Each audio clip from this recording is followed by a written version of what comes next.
Right now, in a refrigerator in a hospital you've probably driven past 100 times, there is a bag of blood with someone's name on the label. Not the patient's name, the donor's name. The person who rolled up their sleeve, sat in a chair, watched a needle slide into their arm, and gave away a piece of themselves to save a stranger. That bag has been sitting on a shelf for 39 days. Tomorrow, it expires, and no one needed it.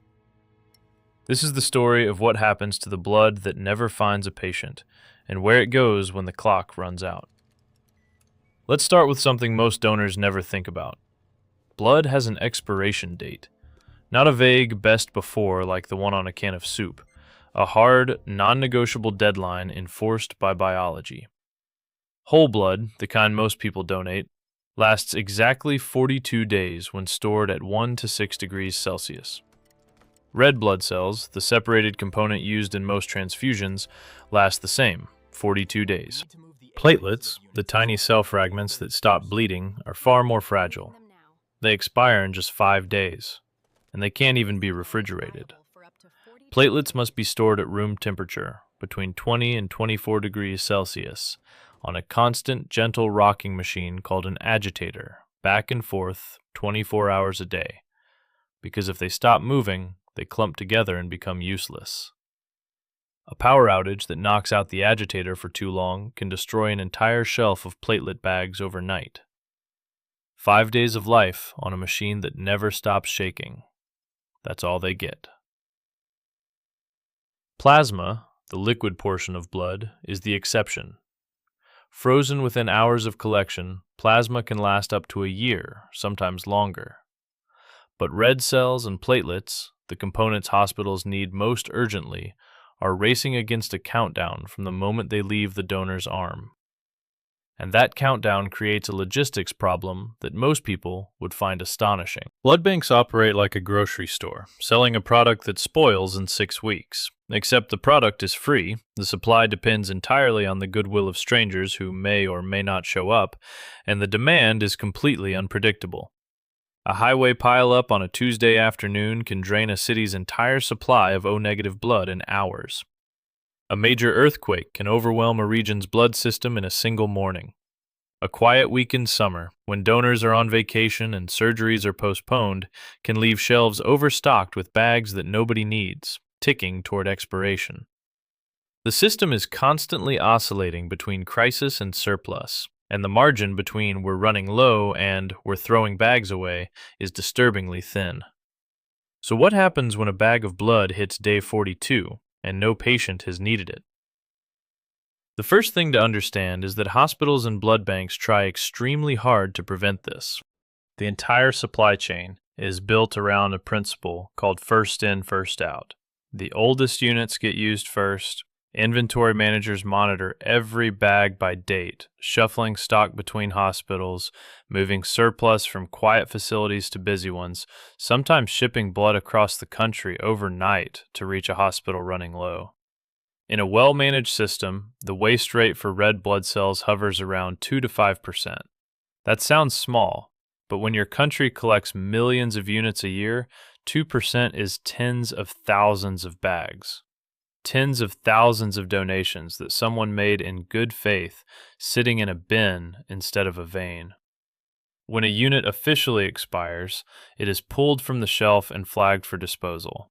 It cannot be used for transfusion. No exceptions, no extensions, no second chances.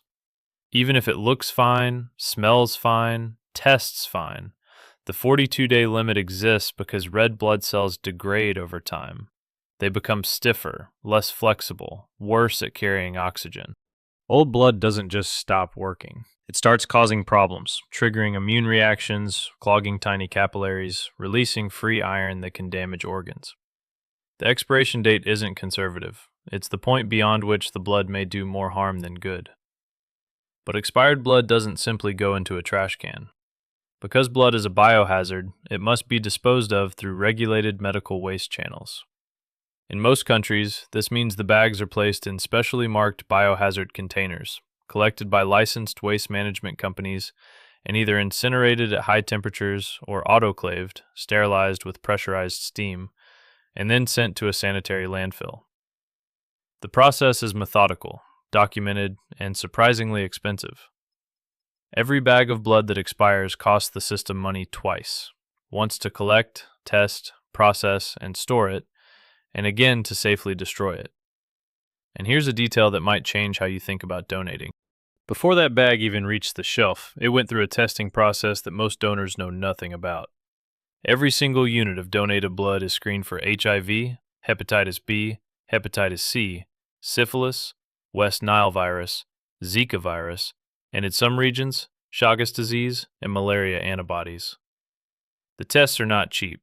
The equipment is not simple. An entire parallel laboratory exists within the blood banking system whose only job is to ensure that every bag on the shelf is safe. When a bag expires unused, all of that testing, all of that labor, all of that cost expires with it. But not all expired blood goes to waste. This is where the story takes an unexpected turn. Some of it gets a second life, not in a patient, but in a laboratory. Expired red blood cells are used in research, as quality control material for testing equipment, as training samples for medical students learning to cross-match blood types, and as raw material for developing new diagnostic tests. Pharmaceutical companies purchase expired blood components to extract specific proteins. Veterinary medicine uses expired human blood products for research into animal transfusion science. The bag that couldn't save a human life on day 43 might contribute to a breakthrough that saves thousands of lives 5 years later. There is another destination that sounds stranger, but is entirely real. Expired blood is used in forensic science training. Crime scene investigators, medical examiners, and law enforcement trainees need realistic biological material to practice with, and synthetic alternatives don't behave the same way under UV light or chemical reagents. Expired human blood, properly handled and documented, serves that purpose. Somewhere right now, a bag of blood that a 34-year-old accountant donated on a Tuesday afternoon 4 months ago is being poured onto a tile floor in a forensics laboratory, while students learn to analyze splatter patterns and reconstruct the physics of a crime that never happened. And then there are platelets, the component with the cruelest shelf life. 5 days. Donated on Monday, dead by Saturday. The waste rate for platelets is significantly higher than for red blood cells, sometimes reaching 10 to 20% in less efficient systems. Because they expire so fast, platelet supply is a constant emergency. Blood banks must recruit donors continuously, knowing that a significant fraction of what they collect will never reach a patient. It's a system that runs on permanent overproduction because the alternative, running out, means someone on a chemotherapy ward bleeds to death waiting for a bag that isn't there.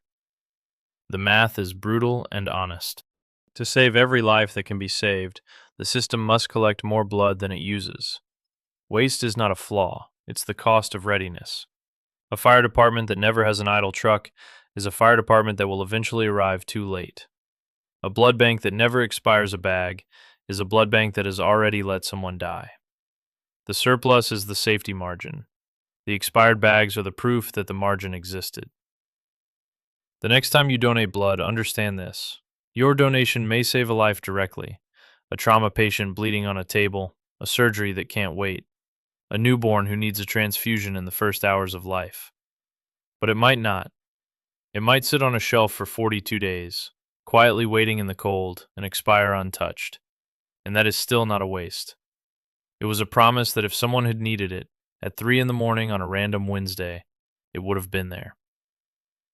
The system doesn't run on certainty. It runs on the quiet generosity of people who give something away knowing it might never be used, and choosing to give it anyway.